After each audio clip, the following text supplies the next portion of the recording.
हम रोज खुद से प्रॉमिस करते हैं कि हम शायद आज खुद को चेंज करेंगे या कुछ ऐसा नया या बड़ा करेंगे, अपने अंदर वो चेंज लेके आएंगे जिससे मे बी हम लाइफ में कुछ डिफरेंट अचीव करेंगे।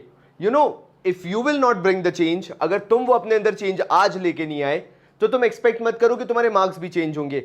बिकॉज मैं 1000 बार बोल चुका हूं, अगर मैं किसी भी टॉपर से आज बैठ के बात करता हूं विथ ऑल माई एक्सपीरियंस, जब भी मैं किसी टॉपर को बिठाता हूं, पूछता हूं उससे, मुझे बता यार ऐसी कौन सी चीज है जिसने तुझे टॉपर बनाई, तो पढ़ाई उसकी सबसे लास्ट में आती है, बाकी सारी चीजें वो मुझे पहले बताता है। अब रीजन क्या है? बिकॉज सारा खेल तुम्हारे माइंडसेट का है। तुम सोच के देखो ना, पढ़ाई तुम्हारे लिए भी कोई फर्स्ट प्रायोरिटी नहीं है। द थिंग इज कि तुम पढ़ने के मूड में नहीं आ पाते हो एंड वही चीज तुम्हारे लिए प्रॉब्लम बन जाती है।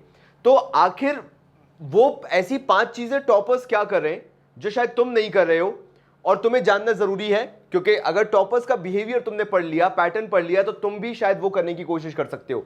तो आज मैं उसी बारे में तुमसे डिस्कशन करना चाहता हूं, लेकिन मैं कुछ अगेन ग्राउंड रूल सेट करना चाहता हूं कि 24 घंटे का यूटिलाइजेशन तुम्हें करना कैसे चाहिए। फिर मैं बताऊंगा एक टॉपर सोचता कैसे है, उसकी मेंटालिटी और माइंडसेट क्या होता है। क्योंकि अगर तुमने वो माइंडसेट कल सुबह उठते से ही बना लिया क्योंकि this is the time I need to change, it's high time, मेरे को वो 50% के ब्रैकेट से निकलना है, 70% के ब्रैकेट से निकलना है, 80% के ब्रैकेट से निकलना है, इवन अगर कोई 80% के ब्रैकेट में भी बैठा हुआ है तो now I have to push myself to 90%, 95%। See, percentage is not the matter, the matter is your attitude, your behaviour. अगर आज तुम अपने आप को लिमिट्स पे पुश नहीं करोगे, कल भी नहीं करोगे, परसों भी नहीं करोगे, आने वाले टाइम में भी नहीं करोगे, एंड तुम्हारी वो एवरेज और मीडियोकर लाइफस्टाइल तुम्हारे पर्सनालिटी का एक पार्ट बन जाएगी, एक हिस्सा बन जाएगी। तो अगर उसको चेंज करना है, तुम्हें चीजों को एक्सेप्ट करना पड़ेगा कि there are certain mistakes I am making and मुझे उसको चेंज करना है। कैसे? Listen to me very carefully. सबसे पहली चीज तो हमें यह लगता है घर में, ये हमारे, देख यार मैं भी मिडिल क्लास सोसाइटी से रहा हूं, है ना, मेरा भी एक बहुत एवरेज फैमिली रही थी। मम्मी पापा का रूम था, मेरा पढ़ाई का रूम था, एक हॉल था, मतलब कोई ऐसा बहुत फैंसी मैं भी नहीं रहा हूं, ठीक है। तो मैंने भी वो चीजें देखी हैं, तो मैं समझ सकता हूं कि हमारे घर वालों को क्या देखना अच्छा लगता है कि बैठे रहे बेटा, जैसे ही नींद खुले पढ़ने बैठ जा और वो किताबें खोल के बैठे रहे। तीर सही बोल रहा हूं कि नहीं? लाइक घर वालों का ये एटीट्यूड होता है कि भाई किताबें खुली होनी चाहिए तेरे सामने, तेरे को कमी किस बात की है, खाना लाके तुम्हारी टेबल पे दे रहे हैं, यू नो ब्रेकफास्ट में कुछ बन रहा है तुम्हारी टेबल पे लाके दे रहे हैं, सिर्फ फोटो काई के लिए, बाथरूम के लिए उठो, और बाकी सारी चीजें तुम्हें तुम्हारे टेबल पे मिल जाएगी। And that is the exact problem. क्यों हो रहा है? वो तुम्हारे कारण ही है। अगर मैं बहुत ऑनेस्टली बोलूं तो तीर्थ, मैं सही बोल रहा हूं, वो तुम्हारे कारण ही है। क्यों है तुम्हारे कारण? बिकॉज तुमने वो पैटर्न बना लिया है कि तुम्हारे घर वालों को तुम्हारी पढ़ाई पे भरोसा नहीं हो पाता है, एंड देयर आर सम और द अदर रीजंस, तुम्हारे और तुम्हारे घर वालों के बीच में ट्रस्ट इश्यूज है। तो उसको क्लियर कर दिया तो बाकी सारी चीजें भी ऑटोमेटिकली क्लियर हो जाएंगी। तो पहला एक ग्राउंड रूल तुम्हें क्या बनाना है, whenever you are talking about this 24 hours time period, पहला ग्राउंड रूल कहता है कि 8 घंटे प्लस 2-3 घंटे ये स्टडी का तुम्हारा ब्रैकेट होना चाहिए। लाइक स्कूल जाते थे ना, जब मजबूरी में जाना पड़ रहा था, see exactly this is the problem. जो मैं तुमसे मजबूरी में करवाऊंगा, like you have to go to school, you have to give the viva, you have to give the practical, वो तुम मजबूरी में करोगे।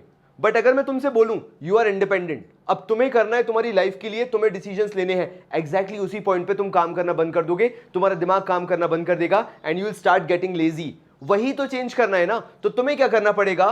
तुम्हारी मम्मी रिस्पॉन्सिबिलिटी नहीं लेंगी बेटा, अब तुम्हारा वो टाइम गया जब तुम्हारे मम्मी पापा तुम्हारा डायपर चेंज करेंगे। अब तुम्हें तुम्हारे डिसीजंस खुद लेने हैं, like every single decision that you are making for yourself, या तो वो तुम अपनी नजरों में अपनी रिस्पेक्ट बढ़ा रहे हो या अपनी नजरों में अपनी रिस्पेक्ट गिरा रहे हो। दूसरा तो बाद में बोलेगा तुम्हें कि भाई तुमने ये गलत किया, तुमने ये गलत किया, तुमने ये रिस्पॉन्सिबिलिटी नहीं ली। दूसरा बाद में बोल रहा है, तुम क्या कर रहे हो? तुम अपने आप को इंफीरियर बनाते जा रहे हो, मैं किसी काम का नहीं हूं। डोंट से लाइक दैट, तुम्हें कहने की जरूरत नहीं है। बोलने से चीजें नहीं होती, करके दिखाना पड़ता है। Even if every day you are improving upon yourself, तुम अपने आप को इंप्रूव कर रहे हो, कुछ नया करके देख रहे हो, यू नो अपने एफर्ट्स डाल रहे हो। आई एम नॉट सेइंग कि कल से पूरा चेंज हो जाओ, बट एक छोटा सा इनिशिएटिव तो ले सकते हो ना। अपनी रिस्पेक्ट तो कर सकते हो, अपनी इज्जत तो कर सकते हो, बिकॉज जितनी तुम अपनी इज्जत करोगे तुम लाइफ में उतना ग्रो होगे। अगर तुम खुद की रिस्पेक्ट नहीं करोगे, खुद के वो 24 घंटे की केयर नहीं करोगे, कोई और तुम्हारे लिए नहीं करेगा। एंड इसलिए कल एग्जैक्टली वही वीडियो आएगा कि 5 signs that you will score maximum 50 to 60% in your boards। ये भी कल आएगा, बिकॉज तुम्हें रियलिटी चेक देना जरूरी है। तो पहली चीज तुम्हें क्या करना है, 8 घंटे और 3 घंटे का ब्रैकेट बनाना है। लाइक जो स्कूल टाइम तुम जाते थे, जो तुमसे मजबूरी में कराया जाता था, make it your real time. जिनके माँ बाप अलाउ नहीं करते रात को जगना, जिनके माँ बाप नहीं करते कि बेटा तुम्हें रात को पढ़ाई करनी है, जो करना है सुबह उठ के करो, यूज करो ना वो 8 घंटे जो तुम्हारे स्कूल के फ्री हो गए। Use those 8 hours to study and उसके बाद बढ़िया दिन में अपना आराम से रेस्ट करो, जो करना है करो, चिल मारो, कोई दिक्कत नहीं है। एंड उसके बाद शाम में फिर 3 घंटे की एक अच्छी पढ़ाई होनी चाहिए, एक अच्छा स्ट्रेच होना चाहिए। मेरे को जैसे 5 बजे के बाद का टाइम बहुत अच्छा लगता है, तो तुम उस टाइम पे पढ़ सकते हो। तो ये पहली हैबिट 24 घंटे के अंदर की तुम्हें डालनी है। Now the second habit that comes in age is 2.5 hour और 3 आवर्स तुम्हारा एक मैंडेटरी ब्रेक होता है। और ये तुम्हारी अभी तक की प्रॉब्लम है, ये सबसे बड़ी प्रॉब्लम है कि तुम्हारा ब्रेक जो होता है वो बड़ा बड़ा ब्रेक बनता चला जाता है और फिर पढ़ाई नहीं होती। मतलब तूने भी अपना 12th में ये फेस किया होगा, तेरे को अभी जस्ट 1 साल ही हुआ है निकले हुए।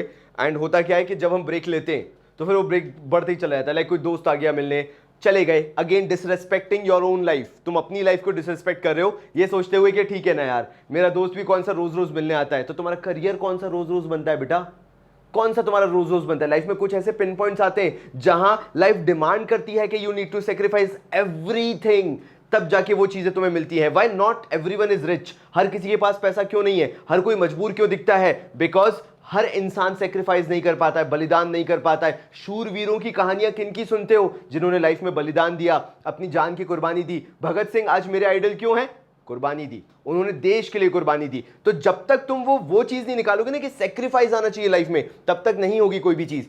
एंड अगर तुम 2.5 घंटे से लेकर 3 घंटे का एक ब्रेक ना लेकर क्या करते हो, उसे 4 घंटे 6 घंटे कर देते हो, you are not sacrificing anything. That means you don't deserve something good in life. नहीं डिजर्व करते। तुम्हें अगर डिजर्व करना है तो तुम्हें वो एटीट्यूड फॉर्मेशन करना पड़ेगा कि अगर मेरा 2.5 से 3 घंटे का ब्रेक है, मैं 15 मिनट पहले फोकस मोड में वापस से आ जाऊंगा। वो बोलते ना शिकार वाले मोड में आ जाऊंगा, किलर मोड में आ जाऊंगा कि now again I have to study. मेरे को वापस पढ़ने बैठना है, मेरे को वापस परफॉर्म करना है, because this will build my life. ये मेरे को लाइफ में कुछ करके देगा। बट अगर तुम वो रिलैक्सिंग मोड में चले गए कितने दिन कितने टाइम करोगे? एक टाइम पे माँ बाप बूढ़े होंगे, एक टाइम पे उनका पैसा खत्म होगा, एक टाइम पे तुम्हें खुद कमाना पड़ेगा। फिर जब तुम मीडियोकर लाइफ जियोगे, you will be like I am the one who is responsible. ना माँ बाप थे ना कोई और था, क्योंकि जब तुम्हें खुद की उंगली पकड़नी थी, खुद के सहारे ऊपर बढ़ना था, तब तुमने नहीं किया। Then comes not more than 6 hours of sleep. Again ये तुम्हें लेजी बनाती है, तुम जानते हो ये तुम्हारी प्रॉब्लम है, तुम बेड पे पड़े रहते हो। बट पता है मेरे को क्या सुनने मिलता है कमेंट में? मैं पूरी कोशिश करता हूं भैया, मेरे से हो नहीं पाता। तुम्हारे भैया तुम्हें बोल रहे हैं कि तुम नहीं करते हो कोशिश, तुम्हारे अंदर कोई मोटिवेटिंग फैक्टर नहीं है। और वो मोटिवेटिंग फैक्टर जगाना मेरे को अब जरूरी हो गया है। एंड अगर वो मोटिवेटिंग फैक्टर तुम्हारे अंदर नहीं आएगा, तुम कभी नहीं करोगे, तुम कभी उठोगे नहीं। मैं क्या करता था, मेरे को जब पढ़ने का मन नहीं होता था या मेरे को बिस्तर से उठना होता था, बिकॉज मैं जानता था 6 घंटे से ऊपर अगर मैं सोया, स्पेशली जब मेरा हाई परफॉर्मेंस टाइम है। मेरी आज कंडीशंस चेंज है, आज से 10 साल पहले बहुत कंडीशंस चेंज थी। तब मैं क्या करता था, मैं अपने आप को मोटिवेटेड रखता था, मैं अपनी रिस्पॉन्सिबिलिटीज को समझता था। एंड तब मुझे समझ में आता था कि मुझे कुछ ऐसा करना है जो मेरे लिए क्रिएटिव है या मेरे को अच्छा लगता है। तुमने कोई विजन ही नहीं बना के रखा है, बिकॉज तुम्हारी लाइफ में 2 से 3 चीजें हो गई है जो तुम्हें लाइफ में नीचे खींच रही है कि मेरे को बस सोना है, मेरे को दोस्तों के साथ घूमना है, लेकिन मेरे को लाइफ में कुछ बड़ा अचीव नहीं करना है। सो अगर तुम किसी भी चीज में क्रिएटिव में इन्वॉल्व नहीं हो, क्रिएटिविटी में इन्वॉल्व नहीं हो, तुम कभी भी मोटिवेटेड फील नहीं करोगे। एंड अल्टीमेटली तुम्हारा रिजल्ट क्या होगा? तुम हमेशा खुद को लेजी फील करोगे। सो लास्टली, तुम्हारे माँ बाप को तुम चाहते हो कि यार साथ लेके चलो, तुम्हारे माँ बाप तुम्हें समझे, तो तुम्हें क्या करना पड़ेगा? डिनर करना है, लंच करना है, अपने मम्मी पापा के साथ करो। मम्मी है मम्मी के साथ करो, पापा है पापा के साथ करो, लेकिन उनके साथ इन्वॉल्व हो, बैठो उनके साथ। वो नहीं देंगे तुम्हें दिन का 1 से 2 घंटा, लेकिन एटलीस्ट तुमने अगर लंच डिनर भी कर लिया तो भी तुम्हें बहुत अच्छा लगेगा। नाउ अब मैं तुमसे बात कर सकता हूं जिस बारे में मैं बात करने आया था, कि ऐसी वो कौन सी 5 चीजें हैं जो टॉपर्स करते हैं और तुम नहीं कर रहे हो, या टॉपर्स स्कोर करने के लिए करते हैं, वो 95% के ब्रैकेट को टच करने के लिए करते हैं। ये वो स्टार्टिंग की चीज थी जिसको अगर बेस रख के तुमने समझा तो आगे का वीडियो समझोगे, अदरवाइज कभी नहीं समझोगे। सो पॉइंट नंबर 1 कहता है, you have a set time to study and you feel motivated. तुम्हें जब भी पूछा जाए, जब तुम उस टाइम पे पढ़ने बैठते हो, तुम्हें 15 मिनट पहले, उस टाइम पीरियड के आधे घंटे पहले से मोटिवेटेड फील होता है। मैं भी यही करता था। मैं जब सुबह 12th में पढ़ता था, मैं क्या करता था, 4 बजे उठता था मैं, और 4 बजे में सबसे पहले किचन में जाता था चाय बनाने। अपने हिसाब से बढ़िया चाय बनाता था, एक अलग ही फील आता था कि भाई पढ़ने बैठना है। बढ़िया मूड धोता था, प्रॉपरली बाल गीले कर, लाइक बाल गीले करना मेरा फेवरेट काम होता था, बिकॉज मेरी नींद भग जाती थी। बाल गीले किए, मुंह धोया, बढ़िया चाय बनाई, कप लिया, बढ़िया आराम से कॉपी किताब रखी, एंड वहां मैं पढ़ने बैठ गया। और मैं 4 बजे क्यों बैठता था? बिकॉज मुझे मालूम है मेरे घर में सब सो रहे हैं, मेरे दादाजी जगते थे बस, एंड मुझे मालूम था at that point of time I have to prove no one that I am studying for myself. मेरे को अच्छा लगता है पढ़ना, एंड वो मेरा मोटिवेटिंग फैक्टर था कि मैं दुनिया में पहली ऐसी चीज है जो अपनी ग्रोथ के लिए कर रहा हूं, अपनी सक्सेस के लिए कर रहा हूं। एंड यही टॉपर्स की थिंकिंग होती है। They feel motivated about studying because they are doing something that they love in their life. मतलब अगर तुम्हें पढ़ाई पसंद नहीं है ना, अगर तुम्हें चीजें समझ में नहीं आती, तो कुछ तो पसंद होगा लाइफ में करना, कुछ भी करना। क्रिएटिविटी में आर्ट अच्छा लगता होगा, क्रिकेट अच्छा लगता होगा, वॉट एवर यू लाइक तुम एकदम और से और चीज सोच लो, अगर तुम उसको करने में खुशी फील करते हो एंड तुम्हें लगता है कि तुम रोज उसमें अच्छा कर रहे हो, ग्रो हो रहे हो, मैं तो कहूंगा जरूर करो, बट अभी के लिए तो पढ़ाई करो। सेकंड आ जाते हैं, you have few sets of revision notebooks. तुम्हारे पास कुछ रिवीजन नोटबुक्स हैं। अगर तुम 95% ब्रैकेट वाले हो या टॉपर्स हो और तुम वो मेंटालिटी रखते हो, तुम कैसे खुद को पहचान सकते हो? तुम्हारे पास रिवीजन नोटबुक्स होंगी, दैट मीन्स उनसे तुम आराम से रिवीजन कर सकते हो, तुमने उनको बना के रखा होगा, एंड तुम उसके अंदर जो भी करते हो सारी चीजें तुम राइटिंग में करते हो।